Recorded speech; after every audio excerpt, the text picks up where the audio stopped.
क्या आपको याद है स्कूल का वो दिन जब किसी टीचर ने आपसे कहा हो, जो सवाल पूछा गया है सिर्फ उसका जवाब दो, और वही जवाब दो जो पढ़ाया गया है। आज जाकर जब हम अपने इस दिमाग के काम करने के तरीके को समझ पाए, तब जाकर हमें समझ आया कि हमें रटना क्यों सिखाया गया था, हमें सोचना और सवाल करना क्यों नहीं सिखाया गया। हमारे प्राचीन भारत की शिक्षा व्यवस्था किताबों को रटने की नहीं बल्कि अपनी सोच को सशक्त बनाने की थी।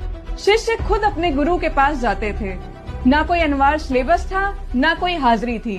असल में ज्ञान जिंदगी से आता है, किताबों से नहीं। इसी तरह समय आगे बढ़ा और फिर आया राजतंत्र और उद्योग क्रांति। एक तरफ राजाओं को जरूरत होने लगी आज्ञाकारी नौकरों की, और एक तरफ कारखानों में काम करने के लिए आदेश मानने वाले मजदूरों की, जो बिना सवाल किए कहना माने। यहीं पर शिक्षा ने अपना रास्ता बदला। ऐसे प्रमाण मिलते हैं कि 18वीं सदी में जर्मनी ने पहली बार अनिवार्य शिक्षा लागू की थी, जिसका मकसद स्पष्ट था कि ऐसे इंसान तैयार करना जो समय पर आए, लाइन में खड़े हों और सवाल ना करें। वहीं जब ब्रिटिश भारत आए, उन्होंने भी यही सिस्टम भारत में स्थापित किया, जो आज भी चल रहा है। इसीलिए आज भी स्कूलों में रटना सिखाया जाता है, सवाल करना और सोचना नहीं, ताकि हम एक अच्छे नौकर बन सके। हमारे शिक्षक भी उसी व्यवस्था से निकले हैं जो उन्हें मिली, इसलिए वो भी अनजाने में उसे ही आगे बढ़ाते रहते हैं।